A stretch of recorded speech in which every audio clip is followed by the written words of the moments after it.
In today's video, I wanted to talk about something that if you think about when taking a photo will lead to better results, and it all revolves around good photography serving a clear purpose.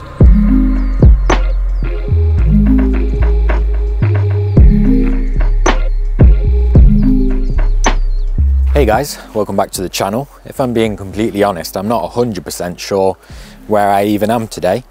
I drove past here a few months ago and I thought it looked quite nice and intriguing, so pulled up here today for a walk to see what it's about. Probably means I'm not going to get any good photographs, but worst comes to worst, it's a future dog walking location. Just realised I've still got my jeans tucked into my socks from it being muddier over there, so I'm just going to keep them like that for today. Does anybody else think the shutter on this camera sounds like a paintball gun? It does to me.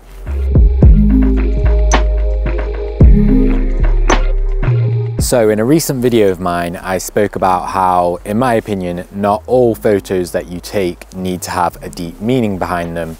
Some will, some won't, and that's totally fine. However, having said that, I do think that all photos, whether you like it or not, should and do serve a purpose. Whether it's product photography to help sell and promote that product, whether it's photojournalism in order to show the news through images, or even if you're just taking an image of a flower in your back garden, the purpose of that photo is to show off the flower. It's starting to rain a little bit, which is always confuses me when there's a blue sky.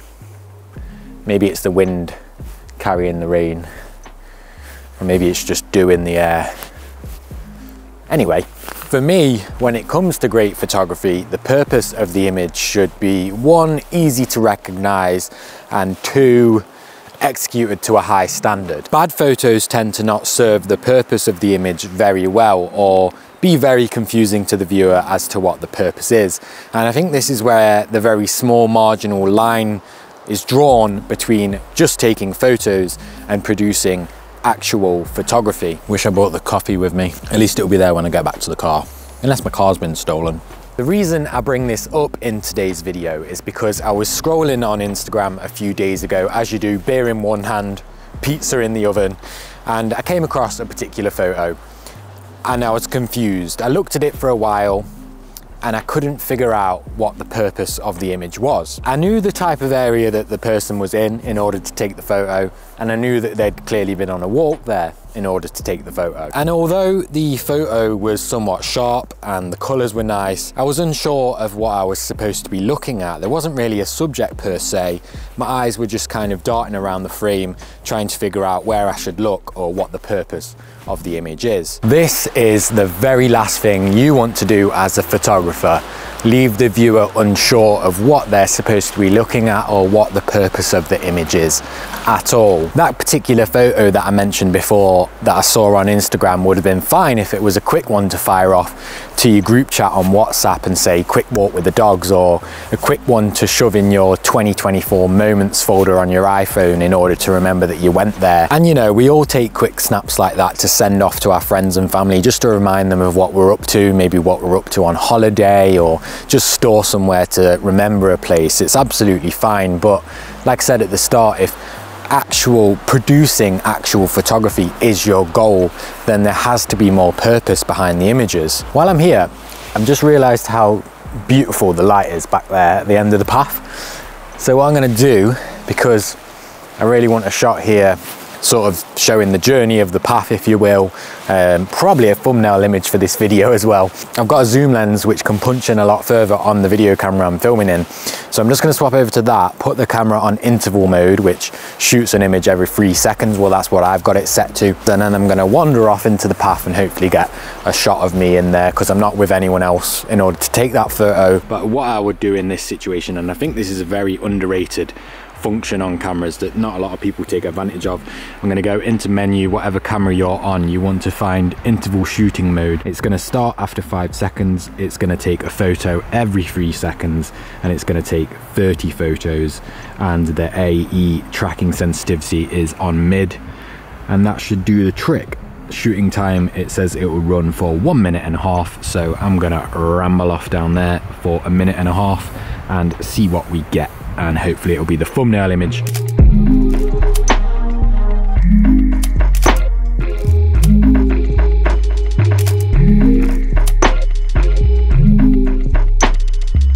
So while I was sat at home in my sweatpants being generally lazy and thinking about this whole purpose behind the image situation, I also thought to myself, a lot of times when we go out to take photos, myself included, I fall into this trap.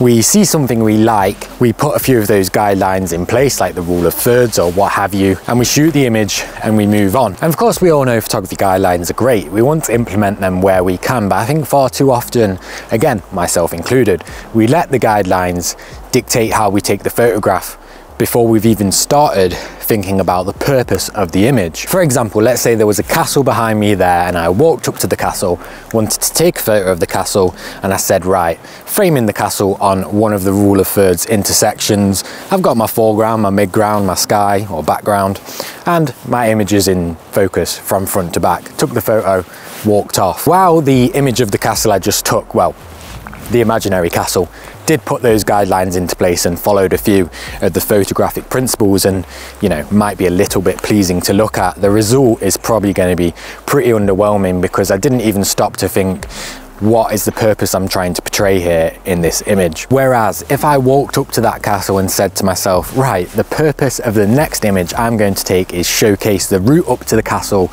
and the journey that people have to take in order to get up to the castle, then I can either choose to bring in some of them photography guidelines after I've decided the purpose in order to help and aid me take that photo, or if I wanted to, I could ignore all the guidelines and all the rules altogether and just make sure I execute that purpose to a high standard and make the image pleasing on the eye, you know, framed nicely, composed nicely, all of that business. Of course, bringing in those guidelines do help you to achieve that, but you don't have to use them if you don't want to, because if you took a photo that had an intended purpose and you've executed that purpose and it's high quality and nicely edited, it's going to be a good image. You could use those guidelines on any photograph and say, look, I've used the photography guidelines, but if there's no purpose behind it, what's the point of using the guidelines in the first place? So I just had a very impromptu idea. This is the internal microphone on this camera, so I apologize if you can't hear me very well, but you can probably see my camera in the background here.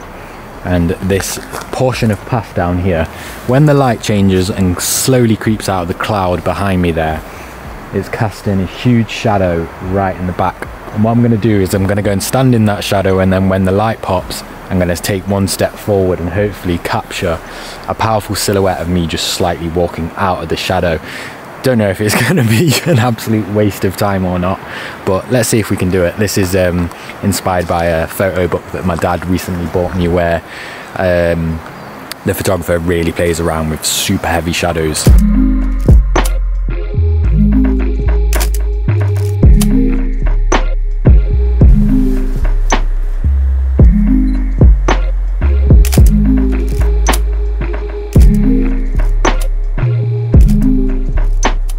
So that brings me to the obvious conclusion of this video. Simply asking yourself when you're out taking photos, before you take a photo, what is the purpose of the image I'm about to take?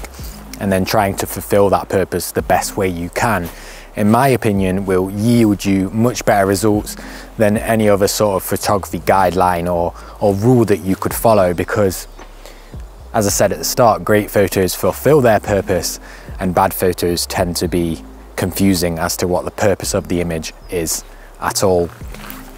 Oh yeah, quick side note as well, off the top of the dome, every photographer's perception of how to achieve the purpose the best way possible when it comes to taking a photo is different, and this is really great because it's why after hundreds of years of photography we're still seeing new different photos, even from locations that everyone's been to and seen before. We still see new unique takes on it, and it's because everyone's vision of how they can best achieve the purpose of that place or what they're trying to portray in that photo is different. So you can portray the purpose of the image as many different ways as you want, but as long as the purpose of it is clear and executed to a high standard, as I keep rambling on about, then for me, you've done your job as a photographer. All right guys, that's going to wrap up this week's video. Thank you so much for watching. I do apologize for the lack of actual photo taking in this one. I'll make up for it in a video coming soon.